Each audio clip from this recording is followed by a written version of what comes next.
War cries. War cries used to cry themselves to sleep alone because no one loved them. Lucky for them, these times are changing. As GGG brings in new notables, they see an opportunity to lure players into using war cries with notables so strong, people might actually use them. I happen to be one of those suckers, and I am here to help you find out if you are also one of those suckers. Here's a few questions to ask yourself when considering war cries. Do you play melee? If you answered yes, you are a high-risk case to get the war cry sickness.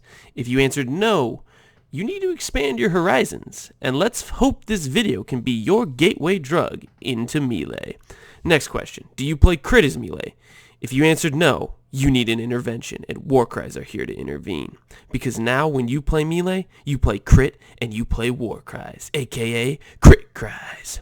Unfortunately, just like the Immortal Man is ruined making spellcasters in a variety of ways, as there's now one best way to do so, war cries I believe will ruin melee build variety. Not war cries specifically, but their new cluster notables. Specifically, Crywolf, Warning Call, Mob Mentality, and Haunting Shout. To begin with, Haunting Shout is an easy way to pick up Intimidate if you don't already have it for an easy 10% more damage. Next up, one Mob Mentality will guarantee permanent 50 rage after 15 seconds of mapping worth 50% increased damage, 25% increased attack speed, and 10% increased movement speed. It's a better version of Crave of the Slaughter, an Ascendancy notable for Beserker. Fatal Blade, a sword notable on the tree with 60% crit chance and 30 crit multi, arguably the best crit node on the entire tree, is roughly comparable to Warning Call's 50% crit chance and 35 crit multi. But you can get Warning Call as many times as you like, and it applies to every melee weapon type in the game. But the most broken node of them all, Crywolf, is what seals the deal. With just 6 of these and a level 20 war cries, we guarantee 2k permanent life regen per second, over 400% increased generic damage, and 60 mana regen. This is not accounting for Intimidating or Abyssal Cry. These solve mana sustain as well as life sustain in one fell swoop, along with all the damage scaling a build could need. PoE is all about solving various problems like life sustain, mana sustain, damage, etc., and the Warcry notables solve these problems better than any other melee nodes on the tree. As a character using an axe, I didn't pick up a single axe-specific passive point on the tree because I was getting better value out of the generic Warcry and large jewel nodes.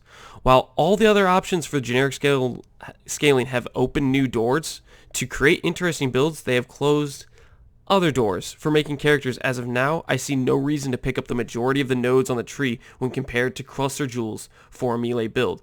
Because with my axe build, I walked past a lot of axe-specific nodes, the good ones, or the used-to-be good ones, and I didn't even blink when I didn't pick them up because I was getting so much value from my cluster jewels.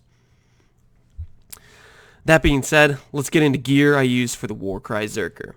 For the helmet slot, I would recommend a Dead Bellow, as it gives 20% attack and movement speed, as well as some flat fizz, a great damage and speed helmet. In these clips, I actually happen to be using the Abyssus, but I don't recommend it, as with my 8,000 effective health pool plus fortified build, still kind of got ripped apart when it came to fizz damage, and it just wasn't really worth it.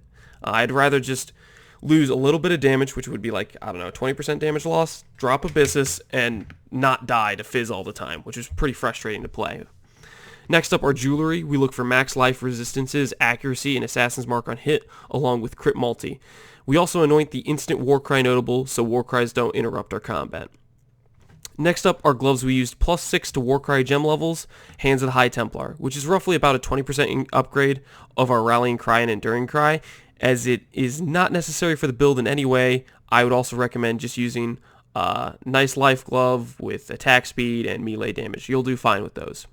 For our boots, we use Feral's Chase boots. This grants us Intimidating Cry, which gives us a bunch of attack speed, and we can keep it up all the time if we are focused, but that's hard to do sometimes. I'll explain in game, as well as it intimidates enemies, so it gives us Intimidate, so we don't need Haunting Shout in that case. For our chest piece, we grab Calm's Heart for a big HP boost, along with the fact it was literally 18 chaos. They're super cheap. We already have a 6-link two-hander This is a great chest piece to use for survivability.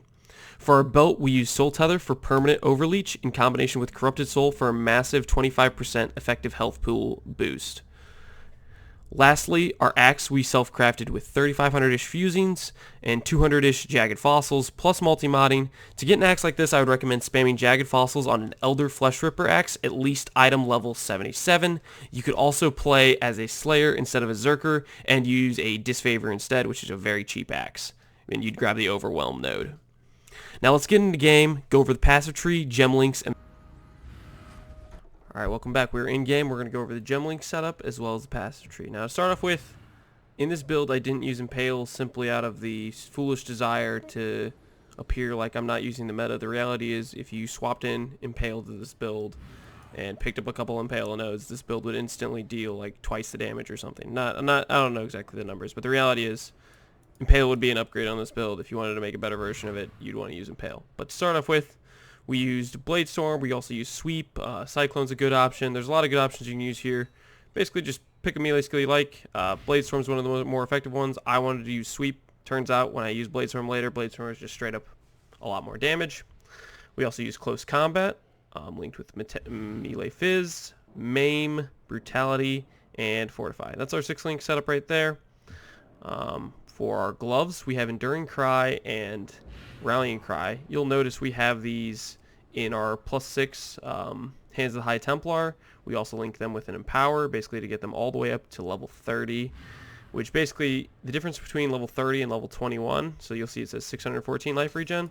Enduring Cry on level 21 is 414. So actually it's like 50% more having them in the 30. So I was wrong when I only said it was 20% more. It was quite a bit for Enduring Cry. I think it's for Rallying Cry that it doesn't change too much. Enduring Cry goes from 198 to 180. So the difference in upgrade in terms of Rallying Cry is not that much. For Enduring Cry, it's a decent amount more life regen.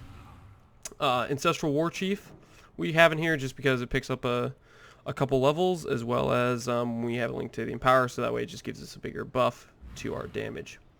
For our helmet, we have Blood Sand with Pride, linked with Warbrainer, all linked to an Impale. This is just so we can kind of fit all those auras in and still have a decent amount of little mana here. I'm not sure if you need the Impale or not. Without the Impale, actually the build probably still works fine without the Impale. If we have Rallying Cry up, we can probably still sustain just fine. I have to actually activate it. Yeah, we still sustain fine without the enlighten in there, so this is actually pretty unnecessary. We also have a faster attack, Sleep Slam, Culling Strike setup, and an extra spot for a Portal Gem, and you have an extra spot here if you wanted to include, I guess, Berserk in the build for DPSing a boss. So that's our Gem Link setup. Our flasks, we used a Roomies for the armor and the block. We used a Lion's Roar for the damage. We used Diamond Flask for the damage. We have Remove Freeze on here. Other good affixes to look for would be Remove Bleed, Remove Shock, stuff like that, Remove Curse. I actually have a Curse Immunity Sulfur Flask, so there's my Curse Immunity. And I have a Quicksilver. You'll notice, I have a life build. A lot of times in life builds, I would pick up a Life Flask, but we get so much regen from our Enduring Cry. You'll see we activate Enduring Cry right here. We go to 2,700 life regen per second, and we can keep that all the time. You know, if we keep activating it, that's going to stay up permanently. You'll see it has like a little bit over a 3-second duration, and we get it like every second about, or a little bit over a second. So you can keep this up permanently. It's crazy to sustain, and Life Flask just wouldn't even compete. So that's why we're able to have 5 damage flasks. Now let's go and look over our passive tree. To start off with, I went all the way over to grab Blitz. You might necessarily not need to do this. You could also grab Pain Reaver. This would also be a good way to go right here. Gives you 25% attack speed, gives you more recovery.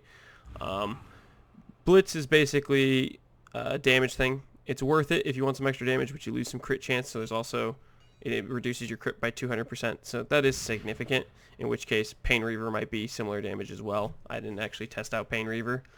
You don't grab Crave of the Slaughter because you're already getting all the rage generation from Mob Mentality.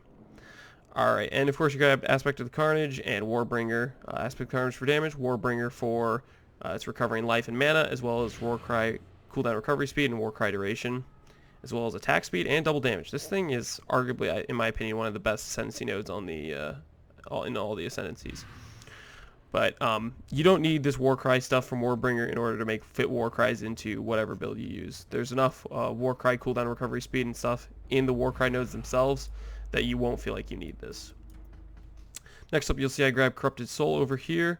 That is why you need a Glorious Vanity Jewel with Ball Sacrifice in the name of Doriani in order to get this keystone. That's why I ended up pathing this way, is just so I could grab this 20% mana gained as ES. Just as a nice little way to have some extra ES, and I'm sustaining the ES with Soul Tether and Leech. Now you'll see in all of these large cluster jewels, here it's like all a bunch of generic stuff. I grab Feed the Fury, I grab Battle Dominator, I grab Martial Prowess. Martial Prowess is great for accuracy. I think I grabbed that over here as well. Martial Prowess, more accuracy. You can also get accuracy and crit chance with Graceful Execution. There's a lot of good notables in the large cluster nodes that I think it's arguably worth it to go for a 2 jewel socket 3 notable setup. And basically you can just get these by alch scouring either the fizz jewels, or I'd recommend going for the, I think these are the two-handed jewels. Yeah, I either alch scour the two-handed jewels or the fizz jewels. If you go impale, you definitely want to look for the there's a notable that grants an additional impale, and that would be a huge damage boost to look for on your large jewels. Next up are our medium cluster jewels. We pretty much only use Crywolf and Warning Call for the vast majority of these, and then there's one where we have Crywolf and Mob Mentality. That's right here. Crywolf Mob Mentality. This one is specifically for getting us 50 rage. It's roughly worth 50 attack damage, 25 attack speed, 10 movement speed. It's a huge node, easy to pick up. Outside of that, we're pretty much just pathing around, grabbing life, and traveling to cluster nodes. We go by these axe nodes here, and these just don't compete like at all with the nodes we get over here. They're so efficient, so powerful. I think this is probably going to end up becoming a problem where they're either going to have to buff nodes on the tree or frankly nerf a lot of the cluster jewels, because they're so powerful generically that even the nodes that are specific for specific weapon types or specific elements or whatever, they just aren't even worth grabbing. The things that are, basically, I feel like if you have nodes where they only can specifically apply to one thing, they should be more powerful than some generic node like this. But I go over here, this is all just generic fizz stuff. It works with, no matter, I'm using an attack, I'm using a spell, all this fizz stuff is just so generic, and it's strong. The reality is they're probably going to have to adjust either their specific node clusters to be stronger, because right now, no matter whether or not I was wearing if I was using a sword, an axe, a mace, I wouldn't be picking these up because of how strong the generic stuff is from cluster nodes. So they're probably either going to have to nerf cluster notables or buff a lot of the nodes on the tree, so that way it's actually, I'd have to think about whether or not I want to grab this stuff on the tree, because right now this stuff just doesn't compete with what's on the cluster notables. That's the passive tree, that's the flasks, that's the gem link setup. Last up, I'm going to quickly go over managing Intimidating Cry. The way this thing works is it'll proc an Intimidating Cry every time this thing ends. You'll see it just reproc the timer. It gives us a bunch of attack speed as well as intimidates nearby enemies.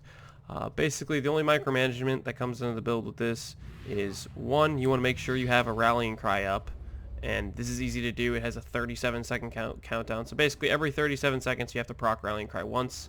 That's all of our mana sustain. Without it, we don't sustain mana. So just when that counts down to 0, you'll just have to reproc Rallying Cry, and then basically just keeping more Enduring Cry up the entire time by holding down a key or whatever.